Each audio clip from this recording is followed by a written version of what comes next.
All right. Welcome, everyone, to episode 5 of the Selling Bliss podcast.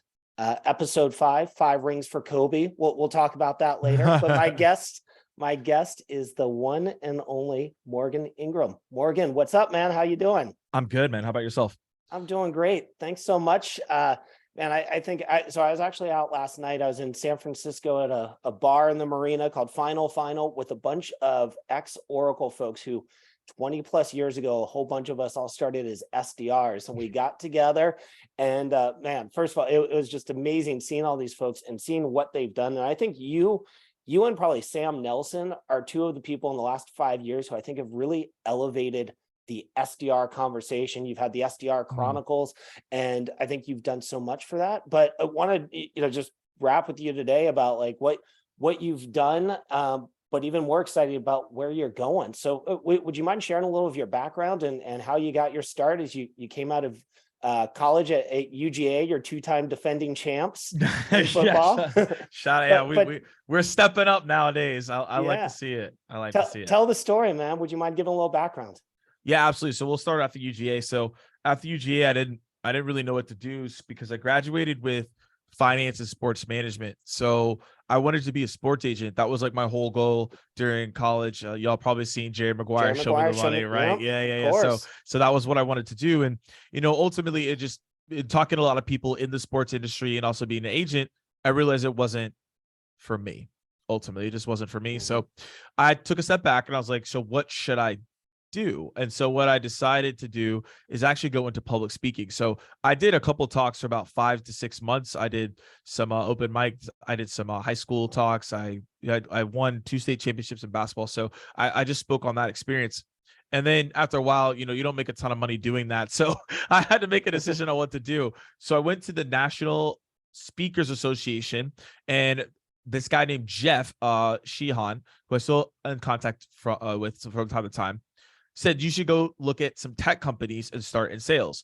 Now, at the time, I had no idea what that even meant because, in college and high school, no one was talking about working at these tech space. It was just not even a thing. So what I ended up doing was having a good conversation with him. He said, go be a sales rep or an SDR. So I cold called the VP of sales. I got my job as an SDR, started doing, all the things I just talked about, cold calling, cold emailing, all the whole entire thing. In the first 3 months, I was absolutely terrible. I was not good at all. I just was not good. And so I made an adjustment to get better. And then I realized what I need to do better. And then I started a YouTube channel. We just talked about this, like the SDR Chronicles. I posted that every single day for about 6 to 7 months. And the whole goal of that was just to document my journey as an SDR. At the time on LinkedIn, nobody was posting. So it was back in 2016. So I just took advantage of it and just grew from there. And so once I started doing that, I became a manager. So I had about 13 reps that I was managing. And then I got promoted, or not promoted, really. I left and went to go be a trainer with John Barrows. So John, for context, has trained Salesforce, Slack, LinkedIn. You probably all heard of these companies before. And then I just took the reins on that and did top of the funnel prospecting training for Snowflake, Zoom, Google, to name a few of those companies as well. And so from there, I did about 3.5, 4 years of training. And then since then I've been off on my own. So that's been my journey, and excited to unpack what I learned along that journey as well. Cool. So let's hop back to something you said right at the beginning of you cold called a VP of sales, and that's how you got your first SDR job. Yeah. Can you share? I mean, I think a lot of people are trying to figure out, hey, same thing, how do I break into tech sales? What should I do? How did you go about that? And like, what was the cold call, and how did that journey go? First and foremost, the cold call was terrible. It wasn't good. However, but the fact that you made it, that's exactly was my point. That was my point. The fact that I made it, like most people, we overcomplicate things. If you're looking to get a sales job, why would you not try to sell your way into the job? It's just that straightforward. Like, yeah, we could look at experience and things of nature, but I didn't have experience. I was just coming out of college. I didn't have a tech background. I didn't know what a CRM was, or, all these different acronyms that are out there. I didn't know what that was. So the reason I got it is because I took the willingness to just at least try. And so, yeah, I made the call. I mean, it kind of went like, hey, my name's Morgan. It was very formal. It was like, hey, I came out of college and here's my degrees. Here's why I'm really excited. and I talked really, really, really, really fast. And so they probably didn't even understand what I was saying. But again, they gave me the opportunity because I was willing to do it. And that's what it really comes down to.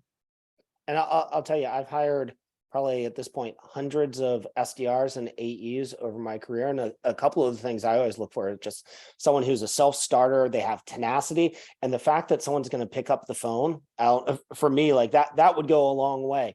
So what are some of the things that you did? You mentioned, like a lot of us, when you had that first SDR job, you weren't the best at it. You talked too fast. Sure, you missed things and overwhelmed with the technology. What were the things you did to get better at it? How did what was your course of self-improvement?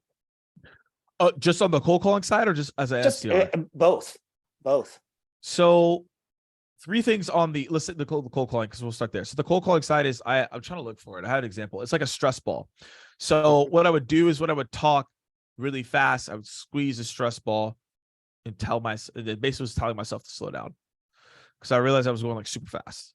So I was like, oh no, it's like not helpful. Like, no, I like to call it value vomit. Like, it's not helpful. So, right. Like, so I just decided, all right, let me get the stress ball. I would squeeze it, and that was helpful. The second thing is I did a lot of research.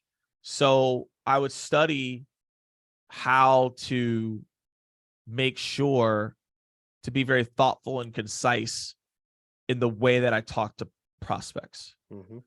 I did an obnoxious amount of research to the point where I was able to be very clear and concise on how I delivered my points.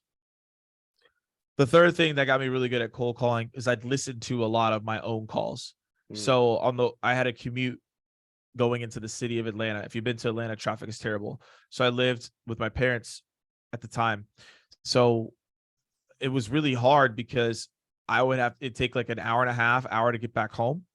So instead of just like listening to music the entire time, I listened to my cold calls and I'd practice in the car. And that's how I got better at that. In terms of an SDR, it was 3 very simple things. One was time management. Most people see that as very elementary, but it's incredibly important. So I'd say like, all right, for 30 minutes, I need to do this. For 45 minutes, I need to do that, whatever that may be. Number 2 is that I got really good at just learning. I mean, it's kind of number 2 for cold calling, but learning the customer. So I spent a lot of time with customer success, learning, understanding how to go about it, et cetera. That was really big. And then number 3, which I found to be probably the most helpful thing that I learned, was just the art of pausing. Just getting really good at pausing and getting really good at listening changed the game for me. If you have those things, you're pausing, you're listening, you understand the buyer, asking questions, and you're organized, it's very hard for you to lose the game. Yeah. How much of that stuff was taught to you by the company you were at, and how much of that did you kind of figure out on your own? Majority of it was taught. I was super fortunate. I had a really good leader. I had a really good teammates. I had a really good team. Probably, I'm biased, but probably one of the best SDR teams that I've encountered. Like, our team was just really good. So I just had a really good coaching, and I just took what I had and then I just evolved it. I just made it my own. I innovated. That's typically my thing, is I take things and I innovate it to make it even better. So that was like my whole thing. That's why I got moved into the manager role, to innovate and make those things more expansive. That was like my whole thing. And I learned a ton through that motion, and it really opened my eyes on how I could be better over time. And so I would say a lot of it was taught to me, which, was really helpful. Yeah. And then from there, you mentioned you went and you worked with John Barrows. And I will tell you, I've sat through a lot of sales training in my career. The one sales trainer who actually stands out is John. I had him. I was at Salesforce a little bit, and he was at Basho before he went out. Basho, that's the OG days. Yeah, that's the OG days when he was early. And I remember sitting next to this woman, Christina, and we had both been through a lot of sales training, and that was the only one where like there was actually valuable stuff. It was just like, hey, we're not going to teach you 27 things, but he was like, here's the 2 things you need to walk away with. Here's how you open. Like, if you're cold calling, here's how you open. Here are a couple techniques. Let's do them. And people did them like right there in the session. And like, I got a cold call that like I got a response and an appointment out of. And that's how it is. That's how it is. Yeah, that's valuable. Yeah. How did you and John get connected? Did he see you on STR Chronicles, or what was that like? And then what led you to go work with him? So I think we first encountered each other in Atlanta. There was a session that everyone got invited to. It was like a public workshop thing. I think it was like sponsored by Sales Off or something. That was like the first time I encountered him, but it wasn't even like a legitimate conversation. It was like, hey, what's up? Whatever. Yeah. It wasn't until I dropped a video. It was like the 10 reasons I got promoted to like an SDR manager. And I talked about my values, and he said he watched that video and he realized that our values were aligned. So then that's when he started paying more attention. Then we really had a conversation at Rainmaker Sales Loft back in 2017. That's when we had a conversation around, okay, you know, what are we doing? How do we go about it? And he said he was looking to hire someone, and I was on that list. And then we just stayed in conversations, and then we did it from there. And for me, John was a huge proponent in my career. He taught me how to truly sell and how to communicate and really evolve. You know, when I had joined, I was extremely early in my career. I was only in sales for like 2 years, right? 2.5 years. So I just learned a lot about business, how to carry yourself, professionalism, a lot of things I learned from him. And so that journey was helpful. And I knew that my next step was 3 different things when I was a manager. So at the time, I was getting hit up a ton to do a lot of talks and things of that nature. So I could have actually from there gone off on my own. Yep. Who knows how that would have gone, but that was an option. 2 is I could have stayed in the leadership route and like taken over the team as a director, or / go somewhere else to go be a director. I could have done that for an SDR team. Or 3, I could have gone and been an account executive. Now, you know, one thing, I don't know if you know Anthony Ilanaro. I don't know if you're familiar with him or. I know the name. Yeah. Yeah. So I had conversations with him early in the day. He said, it doesn't matter what you do, you need to learn how to sell. And so I hadn't learned that yet. And so my thought process was, well, one of my main goals coming out of college, I wrote a Facebook post on this. It's actually funny. I'm talking about this now. And I told I said I was going to go speak on stage. I didn't know how I was going to do it. I didn't know what was going to happen, but I was like, I'm going to be an international speaker. That was like the thing I said, like right out of college. And people are like, how are you going to do that? Whatever. But I posted, I was like, I believe this. Yeah. So I said, okay, well, if I can travel the world and go be an international speaker, and I can learn how to sell from someone who's learned from the top companies and can sell himself, and I can work in a smaller environment, and I can work from home, and I don't have to go to the office anymore. That sounds appealing. So that's why I made that decision. And I feel like it was a good decision because I learned a lot along the way, and it's equipped me to do, you know, what I do today. One of the things I found is, you know, I love this idea of manifesting things, and that like when you speak things aloud and put them on paper and share it with your circle, even when people might be skeptical, I find that it helps catapult you towards that type of success. And you mentioned that like you put out there, you know, when you were in high school, hey, I'm going to be an international speaker. Did you find that like by putting it out there, did that help you, or what have you seen in that way? I'm a person of taking information and taking action if I believe it to be, if I think it could work. I try not to be like, I don't know about that. Like if I hear something, the person's credible and I think they've had success, I might as well try it. Yep. So one of the things was like putting it out there. Now there's some people who say don't put it out there, but I decided to put it out there. And what it does for me is it puts inherent pressure on yourself. Yep. To be like, I need to go do this now. Because if you don't, you're just a joke. But if you do it, then like you're calling your shot. Yeah. So I do that pretty often. I'll be like, hey, this is what I'm going to go do. Yep. And, you know, if people don't like it, it's fine. But it just puts this inherent pressure on myself that when I'm not feeling it, or I feel like, you know, I'll wait till tomorrow, I remember that I put that post out there. And so I'm like, I got to go do this. So for me, it's helpful. For other people, it could be massively stressful and unhealthy. But for me, like it works for me. Yep. And so you made the decision, you left John in summer last year, right? You left summer JV last year, Sales? yeah, 2022. Yeah. Okay.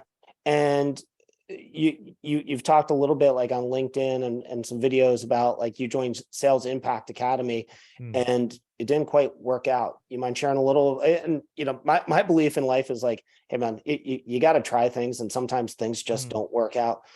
Mind sharing a little of that experience and what you learned from it? Yes. There's this saying that says everything happens for a reason. Yeah. Now, some people could say like, well, if a family member dies or certain scenarios, why did that happen? I'm not going to go into details about that because that's a complete different scenario. Sure. However, I do believe a large majority of things happen for a reason, right? To say everything happens for a reason is an absolute, right?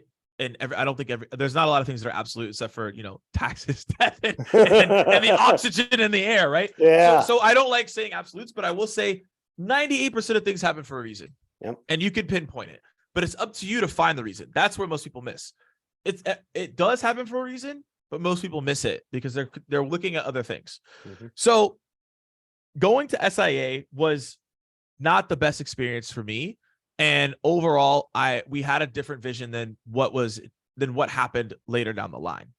However, in that scenario for being 7 to 8 weeks there, I learned what needed to be done.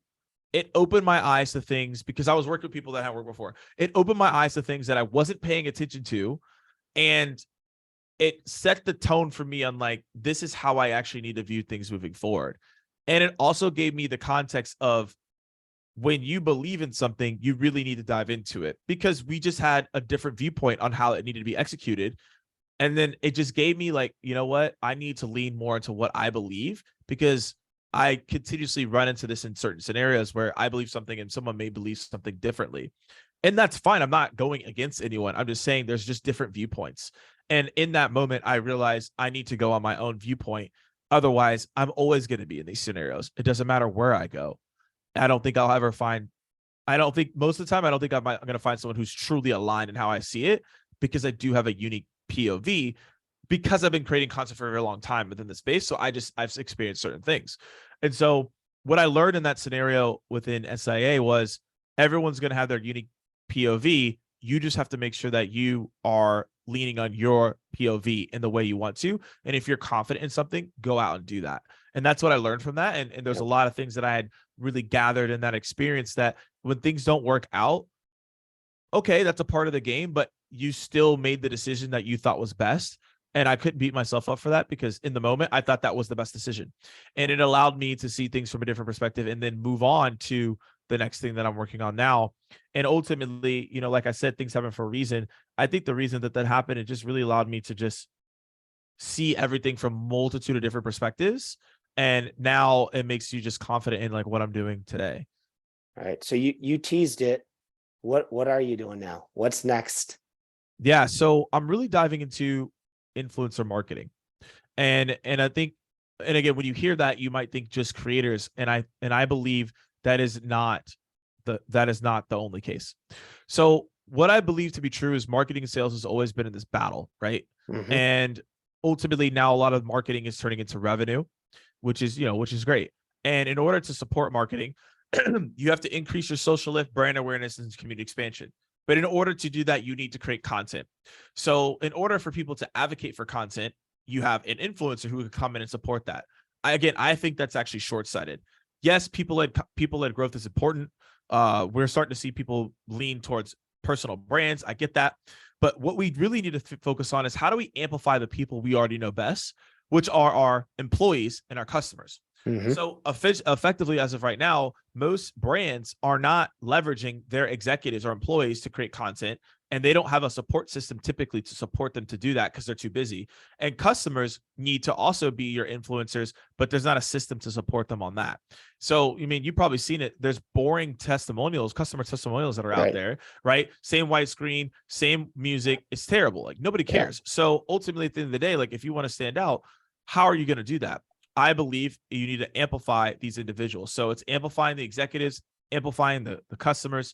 And by doing that, you create content that can then be fed right into the sales team, and they can go create content, because that's also a massive gap in the market, is that sales reps are not creating content. So if you give them content that they could use weekly to continuously produce out there, you're going to start conversations that generate revenue. And in this space right now, you probably see it. All the technology is pretty much the same. Everyone's consolidating, being like, we do the same thing as everybody. So the technology and the product's not really what's going to help you stand out the most. It's your marketing and brand narrative. And the companies that focus on marketing brand narrative will win. And that's what I'm focusing on, is helping them amplify that message into the marketplace through organic content, primarily short form video, because I believe that has the highest consumption rate due to the data. However, written content is also part of that as well. Okay. And what type of companies are you working with? Are you working with like B2B SaaS companies? Are you working with some B2C companies? Is it across the board, or where are you finding your customers? SaaS to begin with, that's the space that I have stayed in, right? Yep. So, I mean, that's the space that I know. So I've been playing within that. Primarily SaaS is where the focus is as of right now. Okay. And one of the things that, I think you're seeing more and more people dip their toe into is sales execs, AEs, SDRs starting to create their own content because they Mhm. recognize, hey, I'm going to send someone a 2-page white paper. Like the last thing on earth anyone wants to read is that same, white paper that's in the same format and hear the ROI stats.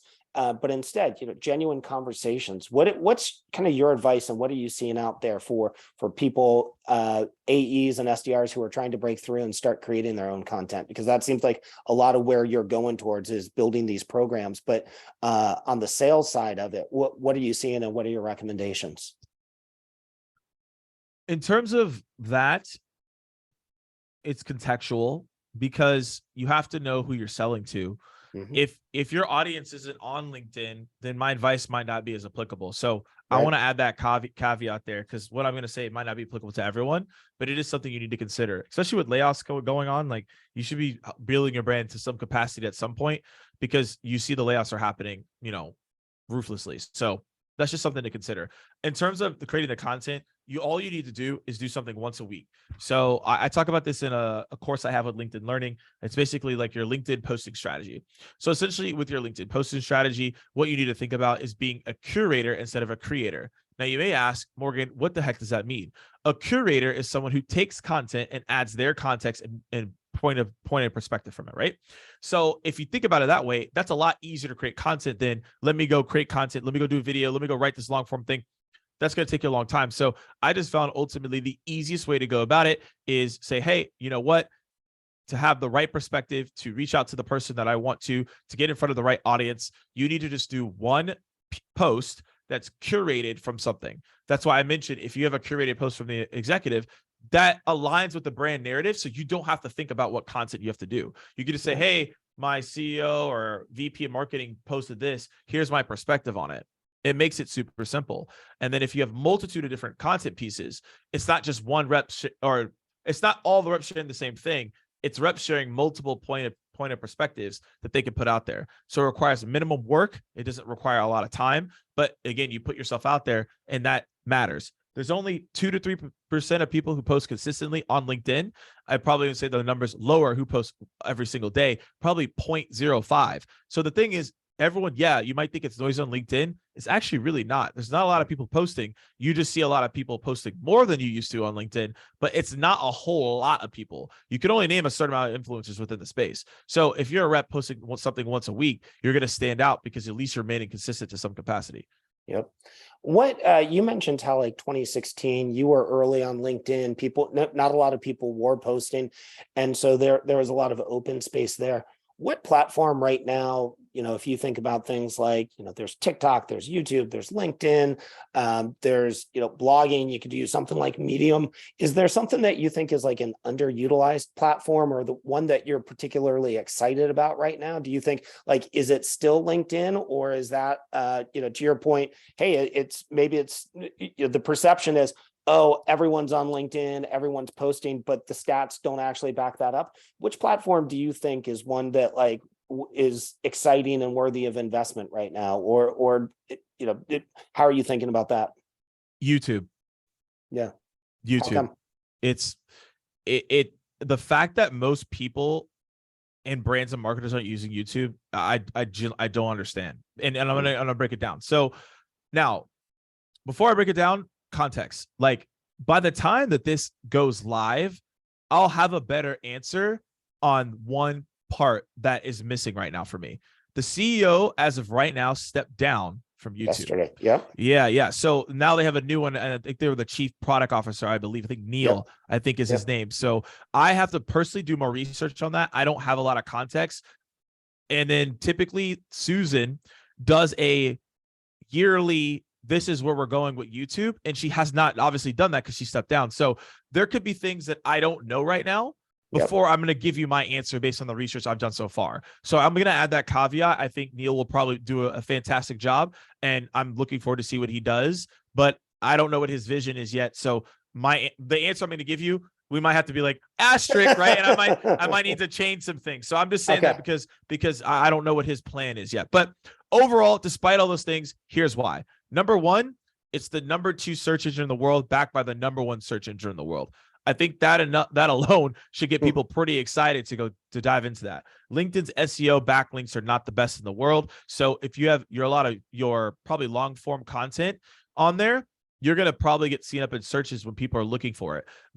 I actually went through 100, maybe 200 products within SaaS, their YouTube channels. The highest viewed videos were products. So if you don't have your product at least walkthrough on there, you're in trouble. Now, I mentioned that a lot of the products are the same nowadays, but you need to have it on YouTube so people can check it out, right? Yep. So there's that.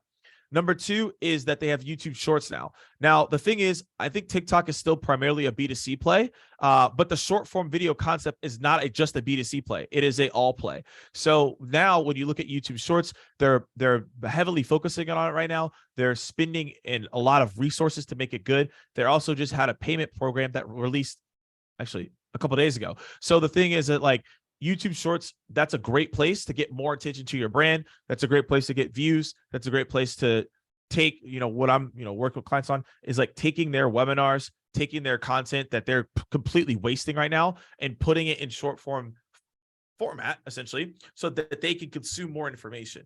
I would not put that on TikTok. I would put it on YouTube. You're probably going to get more views. You're going to get more engagement. You're going to get more stuff there, right? So there's that. And the thing is, this isn't actually quite a lot of work. It's just people are not thinking about how to orchestrate this content. So here's another thing that it has: YouTube Lives. So let's say you want to go live. You can go live on YouTube, speak to your audience, engage with your audience. That's another great example. It's another way to get long form. It's another way to get clips. They also have community. So community is very similar to Instagram, OG IG feed when it was only photos. That's what community is. So you can do photos. You also can do polls. It's a great way to engage with your community as well. The analytics is absurd. Click-through rates, impressions, what's working really well, who's not watching, what's your demographic. So you can do all that stuff right there. And it's a great way to take your webinars you're already doing and chop up those clips and put them in a place where they have a long-term format. So, I mean, I could go on, but that's why YouTube is massively slept on. Again, I don't know why most brands are not paying attention to it. It's a great avenue if you know what you're doing. And is out an area you're going to be, as you're going out on your own? It sounds like that's going to be one of the areas as you're doing your work, helping brands with that and investing in that and helping them figure that out. Yes, because here's the thing.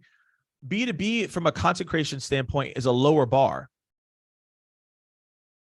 It's just a lower threshold. To be creative in B2B is a lot easier than it is in B2C. Yep. So you can take clips from your webinar and reproduce them in a nice package on your YouTube channel, and not a lot of people are going to be upset with you. So that is part of the component where I'm working with people on is hey, I literally can take the content you have right now and scale your YouTube up in 90 days. And the thing is, I ran a YouTube channel. It's up to 4,000 or 5,000 subscribers back in the day with very terrible video quality. Analytics were not good back in the day. Let's put it that way. They're not as good as they are now. They were still good. They're not as good as they are now. I didn't understand the thumbnail game. I didn't understand titles, but I've been studying YouTube for the past 3-4 months. I'm doing my own YouTube now and I'm learning things on the way, but I did build that to 4 or 5. Very good views, good engagement. It led to a lot of deals just on that alone. And my engagement wasn't even that crazy. So I know what you need to do from a narrative and POV standpoint. And a lot of brands are just missing out on this opportunity. They're vying for LinkedIn, which you should do, but you still have content that can be put on YouTube. Yep.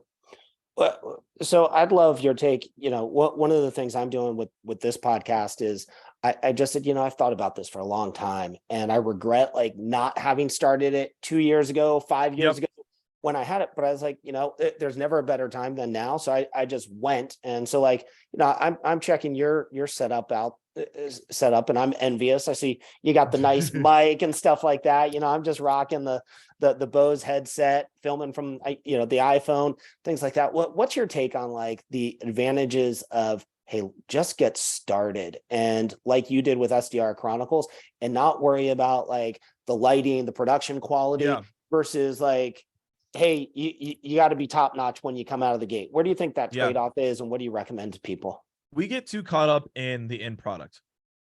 Mm-hmm. That's the problem with majority of society. I've also am a victim of this as well, and I've learned to get out of it. When you finally, you might see someone, you might see like my background. You're like, whoa, okay, that's how you started.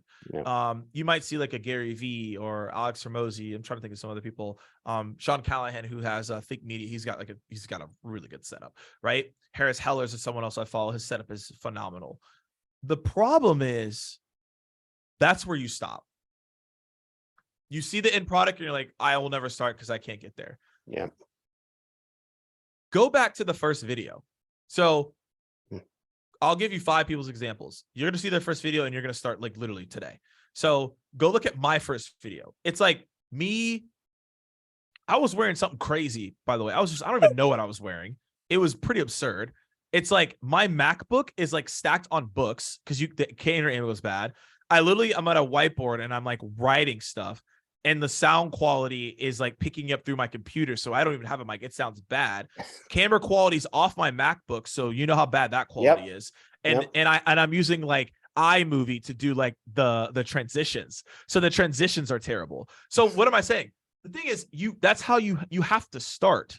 You're not going to come in with a $5,000 setup, right? This has taken 7 years to get here, right? Now I have a video editing team to do post-production. I have someone who produces beats for the videos. The only thing I do is pre-production and I record. That's like the only thing I do now.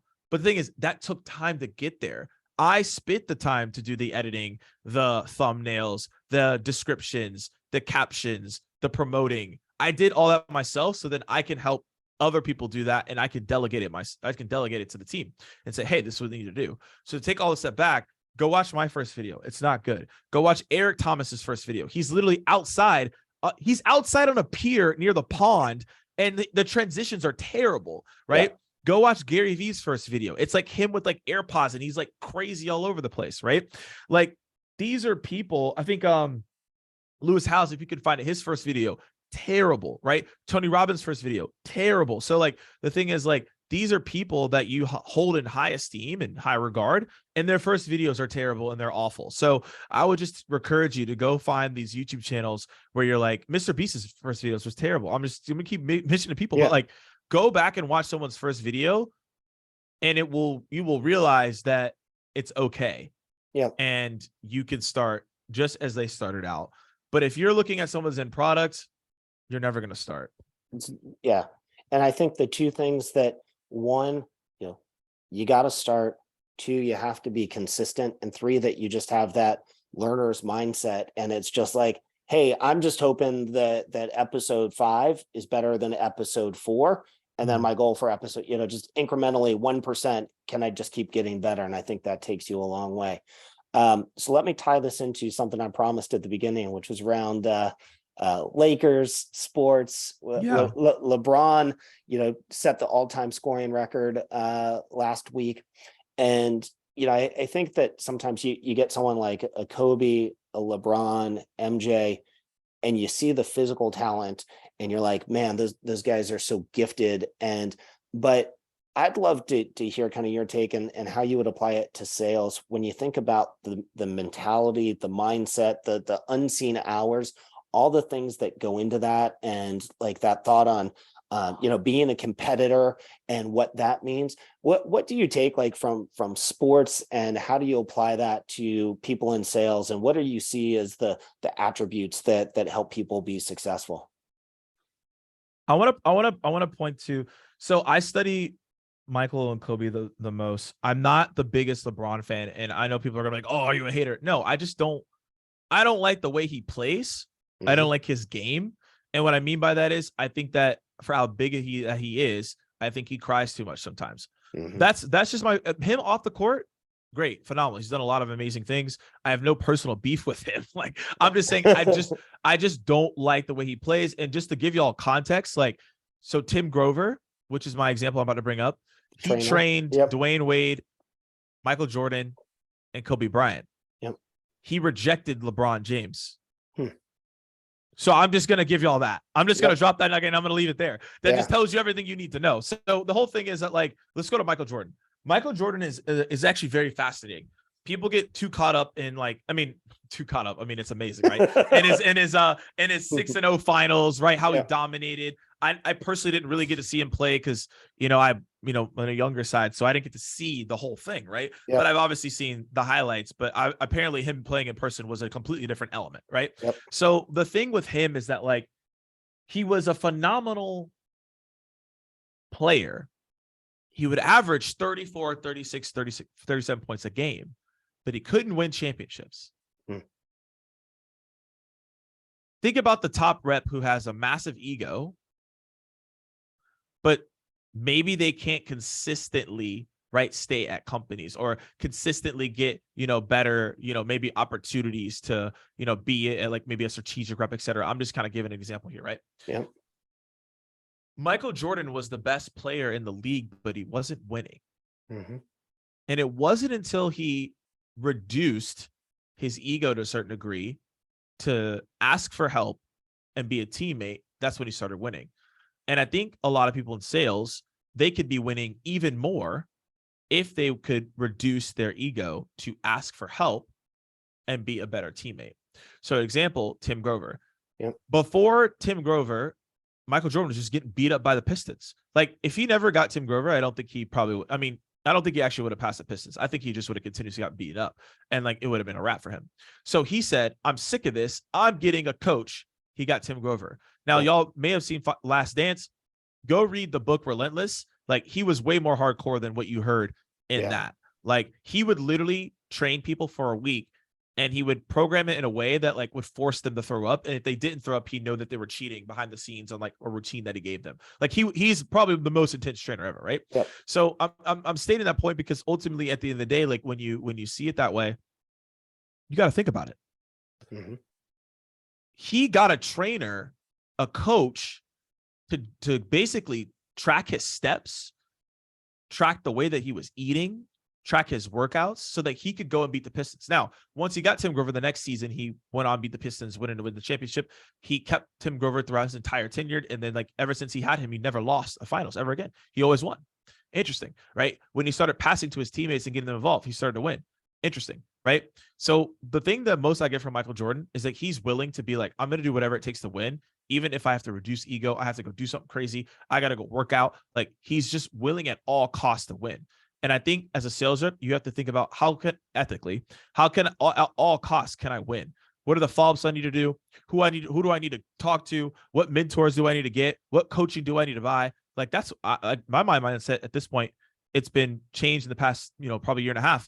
I took the Tom Bilyeu mindset. Is like, my ego is about being the best scholar I can be possible. So I'll buy whatever I need to buy. I'll go fly to whoever I need to fly to. If you have the answers, I want to talk to you because there's a point that I'm missing something. There's a gap and I can get better.